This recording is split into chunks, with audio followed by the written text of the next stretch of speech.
Chapter 3, May 26. I'm standing with Joanne and Mandeep Gill on the steps after school. There are disgusting blobs of gob all over the cement. By the way, before I say anything further, that's something I want to set straight right now.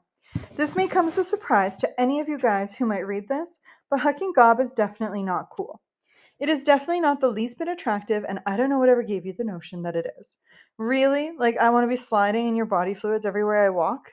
Keep it in mind. Danielle Higgins is standing on the sidewalk below us, circled, as always, by a ring of guys. One of them says something, and she throws her head back and laughs loudly. He also laughs, plunks his hands on his hips, turns his head, and hucks one across the sideway. Just give me a break. Was it really that hysterical, Danielle? She thinks of more ways to get noticed than Dennis Rodman. Excuse me. Hang on. There's something different about this picture. The guy with his arm around her waist, I've never seen him before. Not that I pay much attention to guys anymore, but if I did, that one is definitely worth paying attention to. He's got a wicked grin and a build to die for, and tall, a definite plus for me. He's got short hair, a muscular neck, wide back, and I like the way he stands with just a stoop to his shoulders. Slightly apologetic for his, shall I say, remarkable physique. When he laughs, yummy! Joanne rudely interrupts my thoughts. Where was he when we had a social dance yesterday? My, Danielle's really outdone herself this time. Joanne pulls a pack of cigarettes from her backpack, and while she continues to drool over Danielle's latest, removes one from the package, snaps the lighter, and takes a deep drag. Still, she says, turning away, exhaling, dropping the cigarette to her side. I suppose if we're going to deliver the goods, it gives you that much more of a choice. When are you going to quit that, I say? Joanne knows exactly what I'm talking about, but instead of answering me, she deliberately takes another drag. As we've discussed before, this is the only bad habit left over from that period which you have chosen to name my dark days. It could have been much worse. It's not healthy. She taps the ashes onto the cement. True, but there are many things more unhealthy. Say, playing in traffic, driving in a pool with no water, or standing in a field in the middle of a thunderstorm. Mandeep laughs. Joanne continues to smoke. There's walking on thin ice and challenging a bull to a race, eating pink hamburger, petting a rabid dog, getting your teeth x-rayed without the lead apron, pipes in Mandeep. We both look at her. She shrugs. Yeah, there's that, continues Joanne. And don't forget not buckling your seatbelt, not wearing a life jacket, outrunning trains, jumping from a 10-story building. Joanne goes silent. She stares at Mandeep. Mandeep stares back. Slowly, she begins to shake her head. Joanne turns to me, drops her cigarette to the step, and squashes it with her toe. I'm real sorry, Pam. It just came out. You know I didn't mean anything by it. Yeah, I know. Which was true, but I hated dealing with this be really careful of what you say around Pam or she'll spaz attitude. That was one of the things about my mother jumping from the bridge that burned me. It instantly made me into some kind of freak, some kind of fragile being that had to be tiptoed around so I wouldn't shatter at the slightest word. It made me a special case, and as I think I've mentioned before, I have never liked to stand out. The day I returned to school after the funeral, it was like everyone was so nice. The teachers all gave me hugs. Joanne carried my backpack and stuck by me like a crutch. She interrogated anyone who had come close to talking to me, demanding their motives before they could speak. Even Sarah McMurtry, who hadn't talked to me since I cut her Barbie doll's hair when we were 4, scrambled to pick up my pen when I dropped it during French. I hated it. I hated being singled out, and I hated the shifting eyes and the hush that fell over my friends when I approached. It's just that, well, no one knows what to say, Joanne told me. I mean, like, well, okay, it happened like this. And she told me what happened the day they found out my mom had jumped off the suspension bridge. I'm going to have to interrupt for 1 minute here before I tell you Joanne's story. I'm going to tell you about crossing the suspension bridge. Then what she had to say will make more sense. Okay, it's like this. Crossing the Lynn Canyon Suspension Bridge is not just strutting onto this wooden structure that's at the same level as the ground you've been walking on. It's more like sort of this event. When you first stand high up on the platform leading onto the bridge, you get this rush. You suck your breath in because you're not only standing where the bridge begins, but at the very spot where the gorge drops 160 feet to the creek.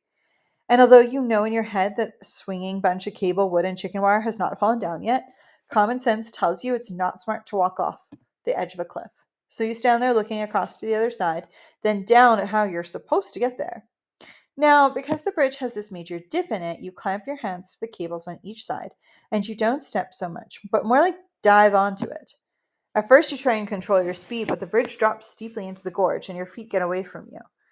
That's why they've added these strips of wood that act like speed bumps. It can be swinging pretty wildly, so you may or may not want to stop in the middle, depending on your strength of nerve. Then you begin to climb up the other side.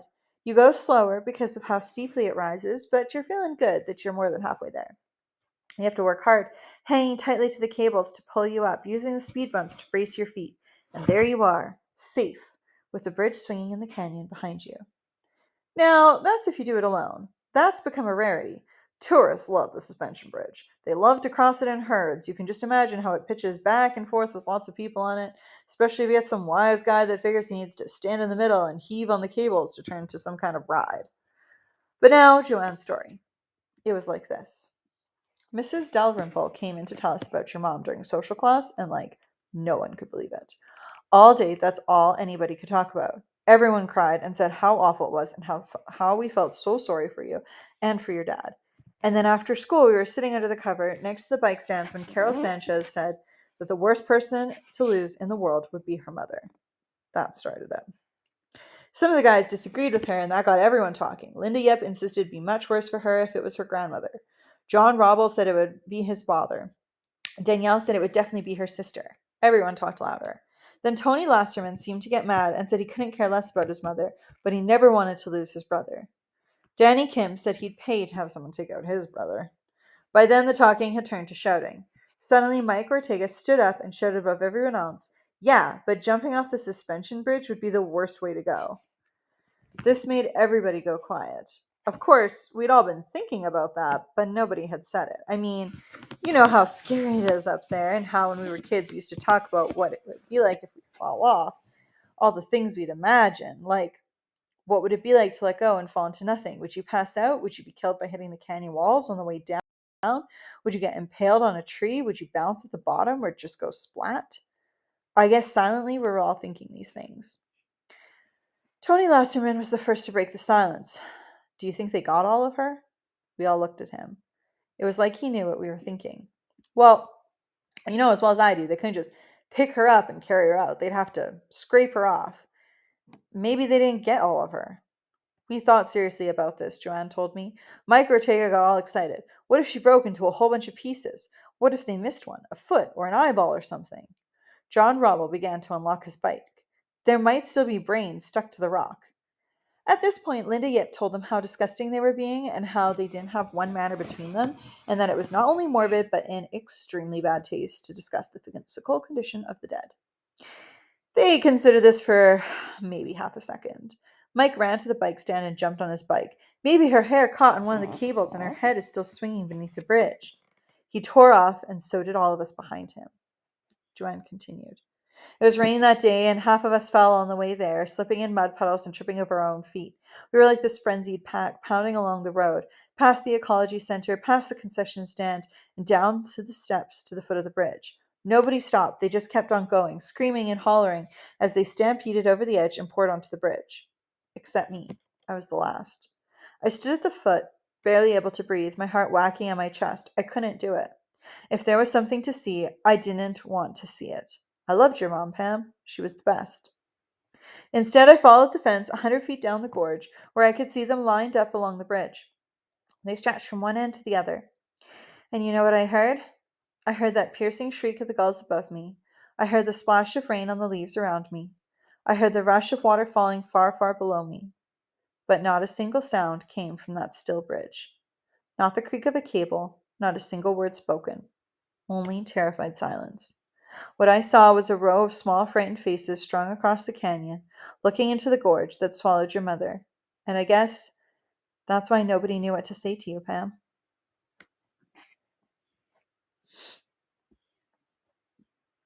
Chapter 4. My dad has a new girlfriend. Her name is Jennifer Reed, and she's some kind of big banker. She wears these technical suits and this real severe hair. Aside from those things, there's got to be something majorly wrong with her. The thing is, she's 40 years old and has never been married. That's an entire lifetime without any takers. Whatever her problem is, it's not glaring, but I'm going to find out. This is Dad's third attempt. The first one was sort of nondescript, just this lady he met through work. I didn't see much of her. I think he was embarrassed to bring her home. As far as I figure, it only lasted a few weeks. The second he was lucky to get away from alive. First of all, Lynette was like 28, a tad young for Dad. I think she worked in a casino. Her favorite drink was whiskey and soda. She dressed like a, well, I'm not going to say it, but you get the picture. And she had this annoying kid. He ran in circles around the coffee table until I thought Dad would spaz. In other words, she didn't have a thing in common with Mom. The thing is, and Dad didn't get this, although I did right away and told him so, she didn't want to be a partner. She wanted to be treated like his special little girl. A position, I might add, that was already taken. How did I know?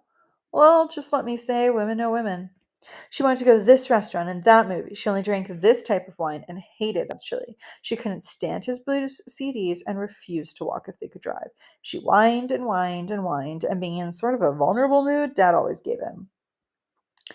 Now, Dad has, or should I say, had, this little MG sports car which had been in our garage all my life. At least once a week, he'd be out there in the garage whistling away while he just puttered around polishing it.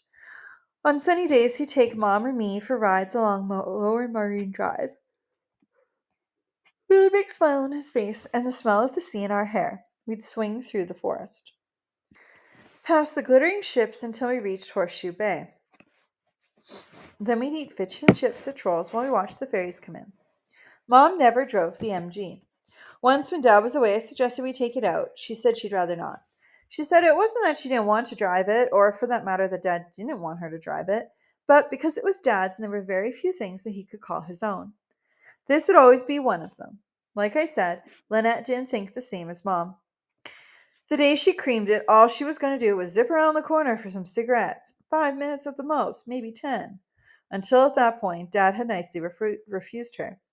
Yeah, she had her own car with her, but she just really wanted to give it a try. Please, please, please.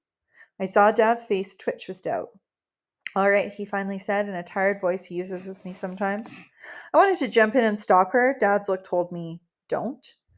So while we watched her kid race round and round and round the table, she backed to the garage and took off down the road with a familiar buzz. The call came half an hour later. The pickup truck hadn't seen her. The passenger side was crushed and the front axle broken. I thought Dad might cry on the spot. He didn't, but went to get her while I told her hyper kid to sit. I don't have to do what you say. You're not my mom. Maybe not, I said, and I waved a threatening finger. But you move and you're dead. Okay, a little harsh, I admit, but I was truly fed up. After all Dad's been through, he probably could have handled it. But it was her attitude that sucked. She didn't have the least bit of guilt. He didn't say a word when he walked in the door. He went straight to the bathroom while she paced back and forth, breathing hard, smoking a cigarette. Finally, Dad came out. You're mad at me, she said. I am not mad at you, he answered in this very soft voice. Yes, you are. I can hear it in your voice. You're mad. Look, he didn't see me coming. What more do you want? Dad sat in a chair. I noticed it wasn't his favorite. He drummed his fingers impatiently against the arms. I am not mad at you. I simply am a little shaken up. Lynette did not believe him. Look, could I help it if you didn't see me? Could I help it that you drive a car no one can see? Dad, who was beginning to simmer, worked hard to hang back. Who in their right mind would want to drive a car that small? You did, Dad finally slammed back. That was it. Now on his feet, he put up with enough. The kid started screaming. I tried to control him, but the little creep bit me on the hand. Before I could stop him, he charged at Dad. He pounded on his legs. Don't you yell at my mom. Don't you touch her. Leave her alone, you jerk. Looking suddenly puzzled, Dad caught him by the arms. He looked at Lynette, then over at me. I started rubbing my hand. This was all too foreign for him. We had never been a fighting family, and I don't think he understood how quickly it had come to this. And to be honest, neither did I. I wasn't hurting her, he said in his deadly calm voice. He led the kid to Lynette by the hand. I think you should go. And she did. Leaning with one arm against the door, Dad looked so broken I could hardly say I told you so. Instead, I started to snivel. He put his arm around me. It's okay, Pam. It was only a car. Let me take a look at your hand. So here I sit at the dining table, Dad with his massive pot of chili, a decent mango salad, and wearing his I love to cook apron, served it all with some soft doughy bread. Necessity has turned him into a passable cook. Jennifer Reed sits across from me, blowing daintily on her chili. She's wearing one of those technical suits, powder blue with a big white bow on her blouse, wrenched around her neck in this sadistic knot. I feel like I'm strangling just looking at it. I pull at the neckline of my sweater. It's such a pleasure to meet you, Pam. And you're such a big girl. Your dad says you're 14. And when is your birthday? Big girl, my birthday? Oh, please, Mrs. Reed. You're kidding, right? I mean, like, that was a joke. I look at Dad. Is she for real? Dad is smirking behind his serviette. November 15th, then I add in his casual voice. And when is yours? My question catches her off guard, so that she forgets to and burns her tongue. I smile at Dad. He scowls back. Oh, it's a month from today, June 26th. And how old will you be? Pamela, have another piece of bread. Dad shoves the bread basket in my face and stuff it in your mouth. No thanks, Dad. I smile sweetly. Oh, that's all right, Ken. I'll be 40, sort of a big one. You know, lordy, lordy, guess who's 40? She kind of giggles. She's real cool, Dad, real cool. You picked a comedian. Lordy, lordy, look who's 40. Kind of like it's all downhill from here, 1 foot on the banana peel. You mean like you're not getting older, you're just getting better? This time, Dad's look is accompanied with a firm foot applied to my shin under the table. Hey, it's a lot better than what I was thinking. Jennifer clears her throat. Something like that. It's pretty quiet for a while, just the sounds of and spoons clanking and Jennifer's tidy little burp, pat pat with a napkin. Do you like your teacher, Pamela? Teacher? You mean the one I present a polished apple to every morning? Or do you mean orator slash dance meister Mr. Bartell? Or there's Wally the Wiz who can work through a quadratic equation in 30 seconds, yet can't think to remember to zip up his fly. Or Mrs. Lazarenko, dubbed the round mound of sound, who leads the choir from a chair. I have more than one. Oh, of course. Dad pours another splash of wine. Careful, Dad, she might cause her embarrassment. She might loosen that tourniquet around her stiff white neck. Dad tries to introduce something we might actually be able to discuss. You might be interested in this, Jen. Pamela likes to bead bracelets and belts and... Dad kind of looks to me for assistance. What else, dear? Because, as he suddenly realizes, he's never paid much attention to that kind of stuff. So, as not to embarrass him, I kind of help him out. I've done some blouses and purses. Oh, and I beaded a cat collar once for Nana Jean's prince. Having done his part, Dad sits comfortably back until Jennifer Reed answers with an unenthusiastic, Oh, isn't that swell? Swell? Swell? What prehistoric language is that? Well, anyways, Dad tried, but it didn't surprise me that that attempt fizzled out. I had pegged her for the non-handicraft type. We scraped the bottom of our bowls once again to the tune of uneasy silence. I now know why Jennifer Reed is sliding into her 40th year unmarried. The woman is a major drip, a geek. Therein lies her problem. After a while, Dad practically shouts, Dessert? What is it, I ask. Tiramisu, Dad cheerfully announces. Jen made it. Jennifer Reed does that silly giggle thing again. I wish I had, Ken, but I have to fess up. I bought it. Like, no, duh. Oh, wait a minute. Fess up? Got to get out of here in case that language is contagious. I think I'll pass, I say, standing up. Jennifer Reed gets this hurt sort of look, so Dad frowns at me. I've got homework. I've got to read half a book. Which was not true. It was more like the entire book. Let's just say I got a bit behind. A little while later, just as I'm about to start chapter 3, there's a knock at my door. Jennifer Reed comes in to apologize. For what? I have to ask. I was the one who didn't eat your dessert. For asking you stupid questions. Well, okay, I can argue with that. But I had considered the source. She then sits down at the end of my bed. May I sit down? Go ahead. I mean, since you already are. You see, Pam. I could tell this was big. Whatever was coming was a definite problem. I'm not very good with kids. I mean, well, I never was. The fact is, I had trouble talking to 14-year-olds when I was 14. Oh, really? Maybe because you said words like swell and fess up. Actually, I had very few friends. Well, that is, no friends. The other kids thought I was a little strange. Why is that, I ask? I mean, since she's doing all the talking. Probably my interests. They were so different from the norm. For one, I love to work through problems. Problems? Yeah, math problems. I love numbers. There are so many things you can do with them. I could spend an hour upon hour sitting in my room solving puzzles with them. And I was good at it. And I could tell by her rising voice that she was. This was interesting. Jennifer Reed went on for a little bit longer about how lonely she sometimes got when she was a kid, and how she thought she was the only one in the world that had such a weird interest, and how that made her weird. So I told her that's exactly the way I feel sometimes, just to make her feel better. She asked me about my baby food jars filled with dirt and stuff, and asked to see what I had beaded. She looked very carefully at the patterns. This got her going about how much fun it would be to try and figure them out. Then she asked if I would go shopping with her on Saturday. Your dad has invited me to dinner with you and your Grandma Jean on Sunday. It's important for me to look nice, Pam. I'm not very good at choosing clothes. Really? I'm shocked. I usually leave it to the saleswoman. Would you help me pick out something less conservative? Something perhaps trendy? Well, trendy might be a bit going overboard. Let's try fashionable to start. Sure, Jen, I said, if you like. Well, what can I say? Clearly, she's reaching out for help.